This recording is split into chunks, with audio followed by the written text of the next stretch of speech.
Bonjour à tous, c'est DK. On se retrouve aujourd'hui sur Godot pour parler de scripts. Alors précisément de la façon qui nous permet de créer des scripts. Il y en a deux, donc j'évoquerai les deux. De voir un petit peu comment on structure ça et à quoi ça se rattache. Alors précisément, ça se rattache à des objets, mais il va falloir que je revienne sur la notion d'objet. Alors, on va pas rentrer du coup dans des choses un petit peu plus à l'intérieur, on va dire, hein, des choses qui vont être déjà de la programmation. Ça, on va pas y toucher pour l'instant, c'est-à-dire qu'on verra pas dans cette vidéo tout ce qui est relatif aux variables, aux fonctions et aux méthodes. Ça sera l'objet d'une prochaine vidéo pour que celle-ci, justement, ne soit pas trop longue. Mais tout ça, ça va être plus ou moins des préalables par rapport à la série de tutos que je vous ai annoncé et qui est en cours, qui concerne le fait de créer à partir d'une seule scène et unique scène différentes représentations qui ont leur propre forme de collision.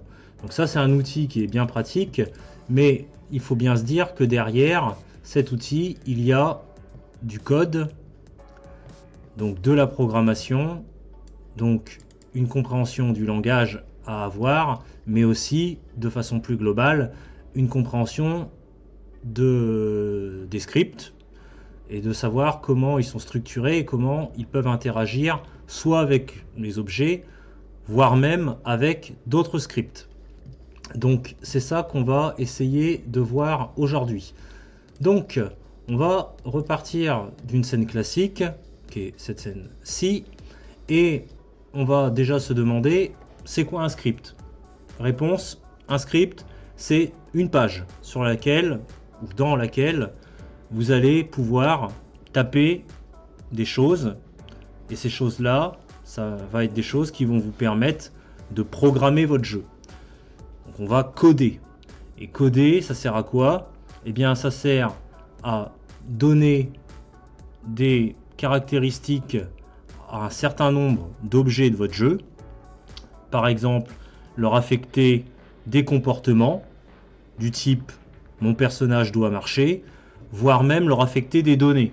Par exemple, mon personnage doit avoir un certain nombre de points de vie. Donc c'est à ça que ça va servir. Pour créer un script dans Godot, il y a deux façons de le faire. Je vous montre d'abord la façon la plus courante.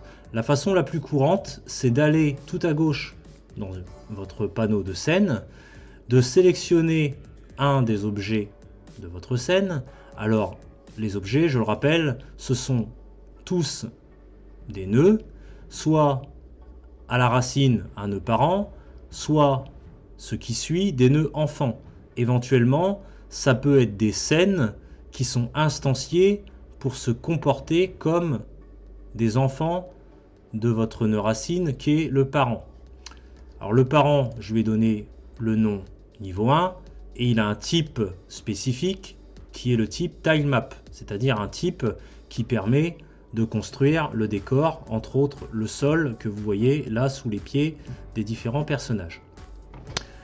Pour attacher un script à un nœud, vous pouvez le faire aussi bien sur le parent que sur l'un de ses enfants.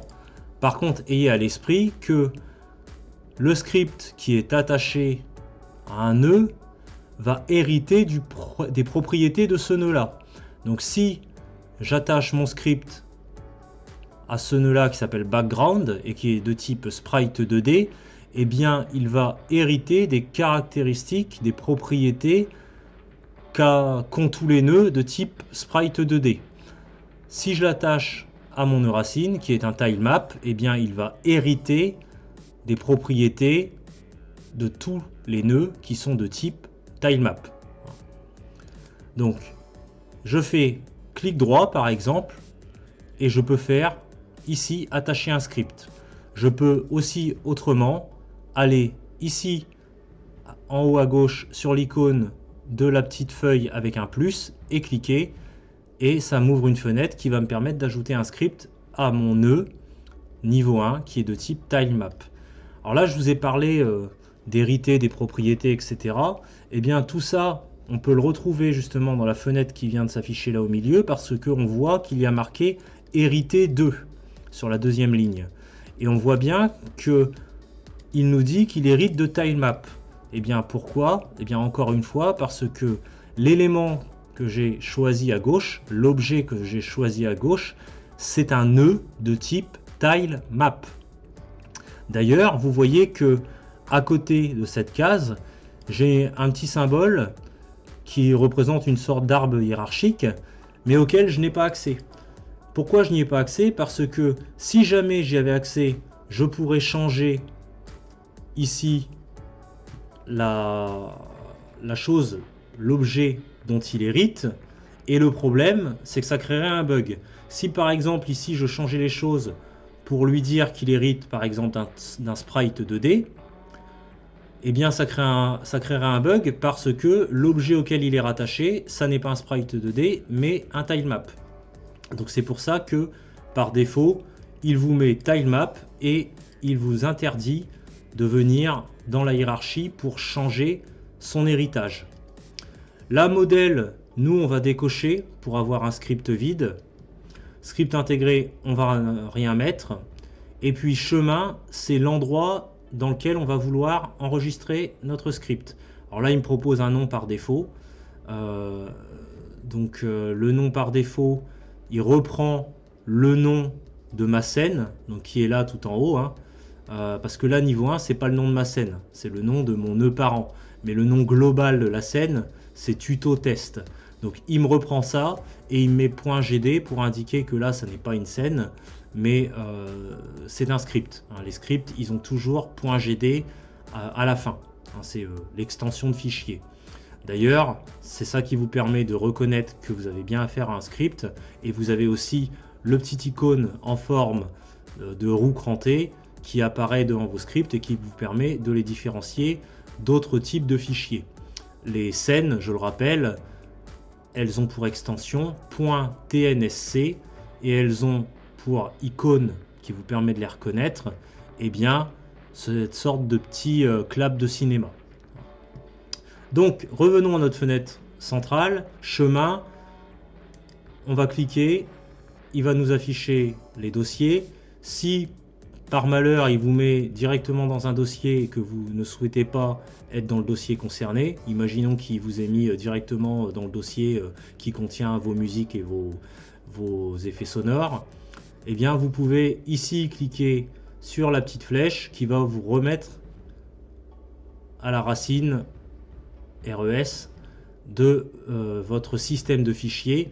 Donc tout ça, ce que vous voyez à l'écran, ça n'est ni plus ni moins qu'une représentation visuelle de ce que vous avez en bas à gauche dans le système de fichiers. C'est l'ensemble des dossiers dans lequel vous avez classé tous vos éléments. Dans mon système de fichiers, justement, moi j'ai un dossier qui s'appelle script tuto. Il est vide pour l'instant, donc je vais enregistrer mon nouveau script que je veux créer. Je vais garder ce nom-là, tuto test, ça me convient. .gd, comme je l'ai dit, c'est le nom de l'extension de fichier qui me permet de savoir qu'il s'agit d'un script, et je vais faire ouvrir. Et là, maintenant, je vais faire créer. Donc là, ça m'ouvre une page. Et concrètement, la page, c'est le script en question. À gauche, je vois toute la liste des scripts sur lesquels j'ai pu travailler dans mon projet.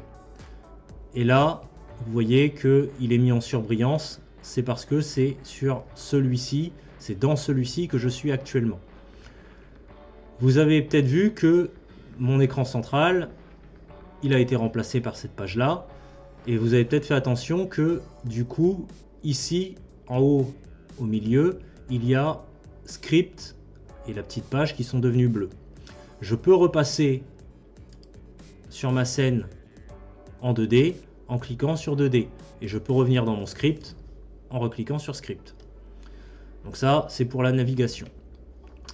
Dans ce fameux script qu'on vient de créer, il y a extend tilemap qui est indiqué. Et bien ça revient à dire ce qu'on a vu précédemment dans la fenêtre précédente, que votre script que vous avez créé, il hérite des propriétés de l'objet auquel il est attaché. L'objet auquel il est rattaché, on l'a vu à gauche, c'est un nœud qui a pour type tilemap. Donc, étant donné qu'il a pour type tilemap, mon script va être une extension de ce nœud-là. Donc il va bénéficier des caractéristiques de ce nœud-là. Alors attention, rien ne vous empêche de changer le type. Mais si vous changez le type, c'est comme si vous alliez dans l'arbre hiérarchique de tout à l'heure, où je vous ai dit qu'il était inaccessible parce que changer le type, ça peut créer des bugs. Et là, je vais vous montrer. Là, je l'ai changé manuellement. J'ai changé son type d'extension pour dire qu'il était une extension de sprite 2D. Or, étant donné qu'il n'est pas rattaché à un sprite 2D, mais rattaché à un nœud de type tilemap, eh bien vous allez voir que si je lance ma scène, je vais avoir un bug. Ma scène se lance et elle se ferme aussitôt. Et vous voyez que elle me renvoie via une petite flèche à cette ligne-là. Et qu'est-ce qu'on me dit là en bas de l'écran? On me dit que le script, il est dans une forme d'héritage de type native, donc dont le type natif est sprite 2D. Or, il ne peut pas être assigné à un objet qui est de type tilemap. Donc effectivement, il y a une contradiction, puisque on lui dit qu'il doit étendre les propriétés d'un sprite 2D, mais il n'est pas rattaché à un sprite 2D. Il est rattaché à quelque chose qui est d'un type tilemap. Donc ça ne peut pas marcher. Donc pour être sûr que ça fonctionne, il faut bien s'assurer que l'extension de notre script corresponde bien au type du nœud auquel il est rattaché. Hop. Donc là par exemple, si je relance ma scène, vous allez voir qu'il n'y aura plus de bug, elle ne va pas... Ah oui, elle se ferme tout simplement parce que il y a eu un problème d'enregistrement. Hop, voilà. J'avais oublié de faire CTRL S, mais là normalement si je relance,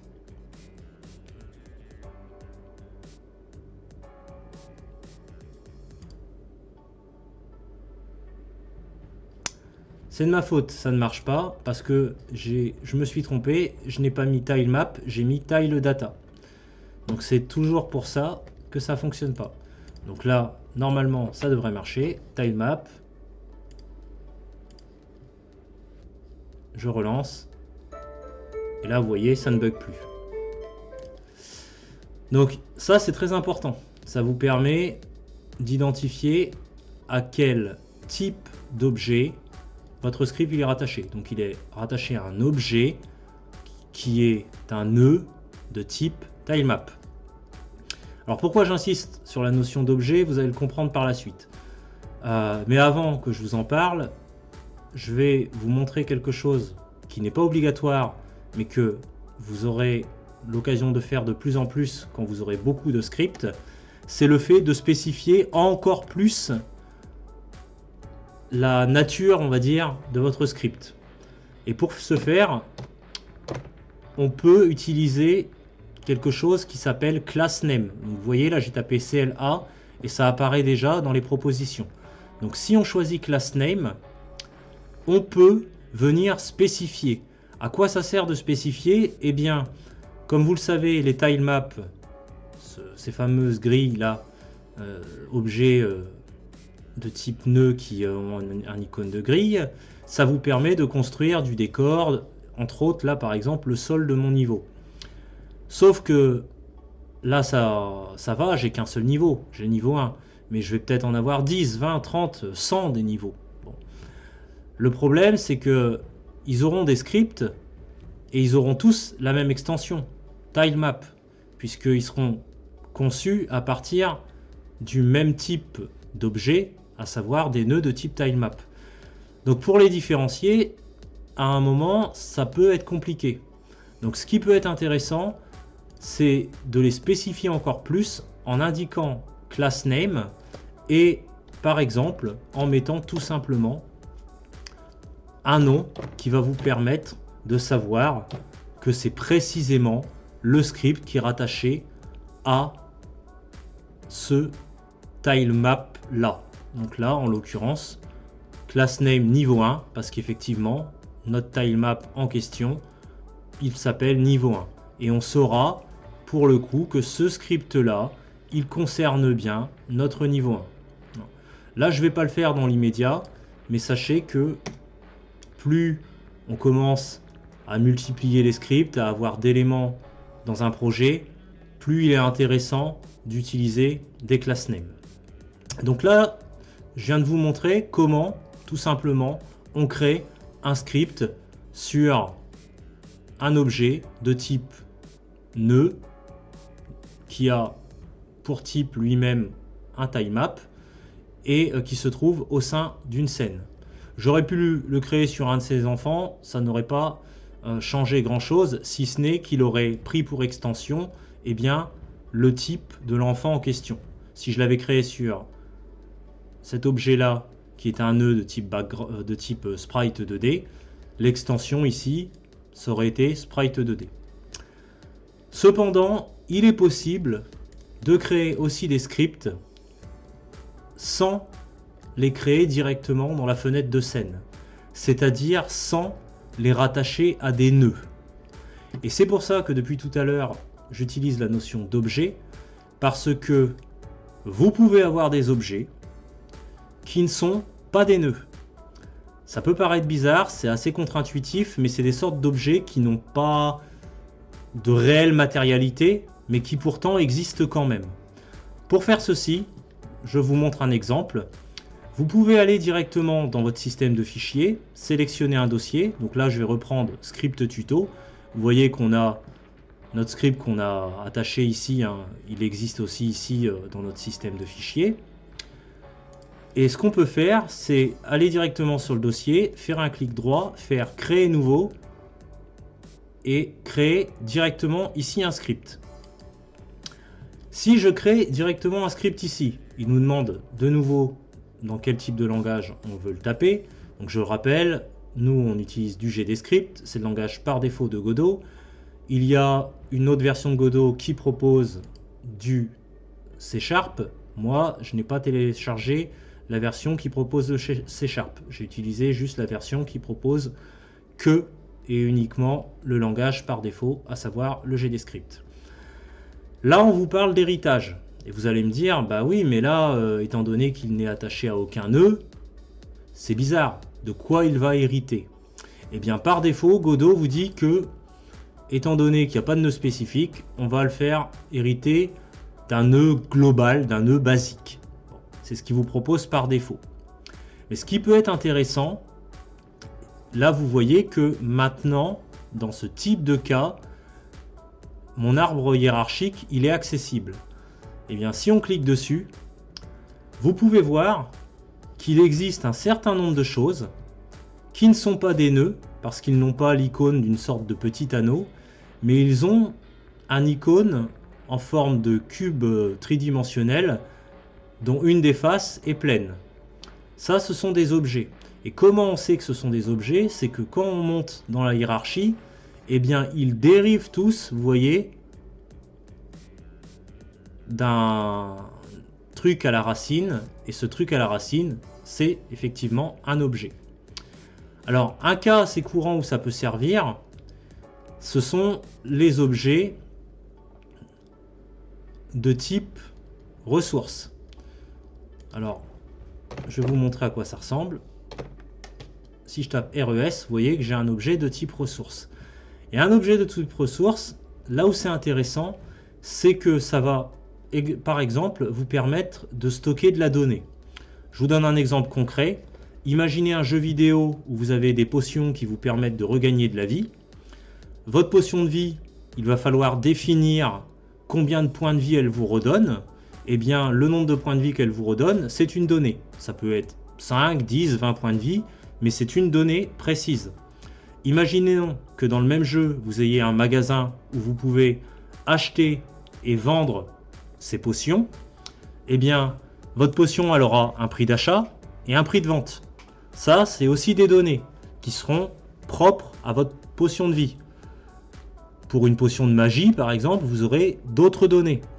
Eh bien, toutes ces données-là, vous pouvez les stocker dans un script qui va être attaché à un objet qui n'est pas un nœud, mais à un objet qui est de type ressource. Et ça, ce qui est intéressant, bien que ce soit un objet un petit peu immatériel, il n'apparaît pas à gauche dans votre scène.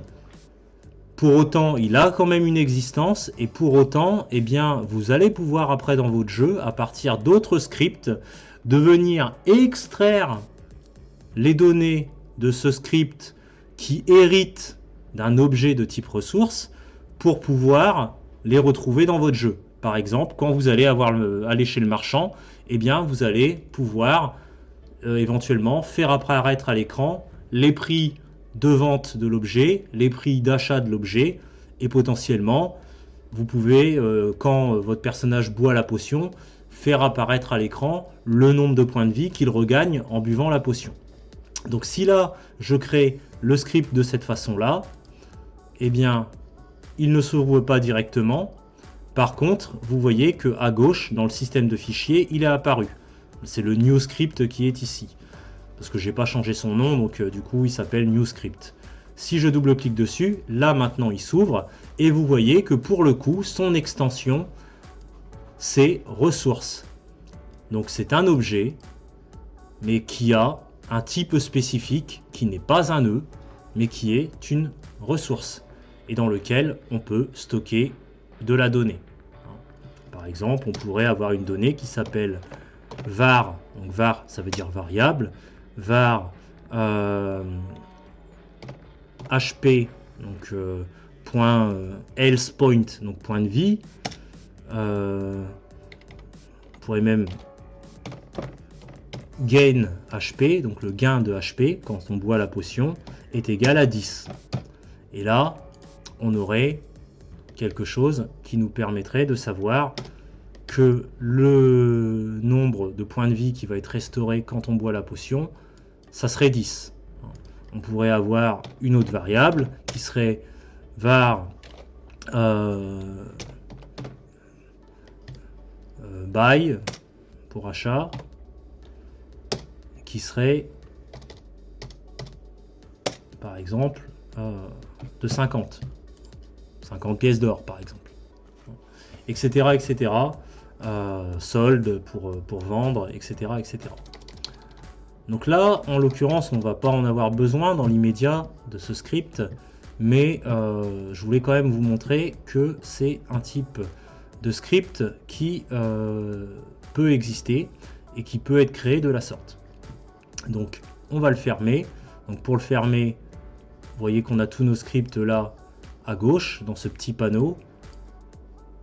On voit que c'est sur New Script qu'on est puisqu'il est en surbrillance. On peut faire clic droit et fermer. Il nous demande si on veut sauvegarder. Là en l'occurrence, moi ça m'intéresse pas. Donc je vais... j'ai fait abandonner, donc du coup effectivement il me l'a fermé sans enregistrer. Et par défaut il m'a remis sur le script précédent sur lequel j'étais en train de travailler, à savoir le script tilemap qui est attaché à mon niveau. D'ailleurs là même dans mon système de fichiers en bas à gauche, new script, je vais le supprimer tout de suite. Comme ça, ça nous évite des confusions. Donc ça, c'est vraiment la façon qui nous permet de créer des scripts. Donc on va s'en tenir là pour cette vidéo qui est déjà suffisamment longue. On verra dans une prochaine vidéo les conditions d'exécution d'un script et surtout les modalités d'exécution d'un script pour que vous ayez bien à l'esprit de comment ça marche et pourquoi ça marche et pourquoi aussi des fois il peut y avoir potentiellement des bugs dans l'ordre d'exécution des choses qui ne convient pas à ce que vous voulez afficher à l'écran ou au comportement que vous voulez avoir soit dans votre scène, soit de façon plus globale dans votre projet, dans votre jeu. Voilà, et bien sur ce, j'espère que tout ceci vous aura plu et je vous dis à bientôt. Salut!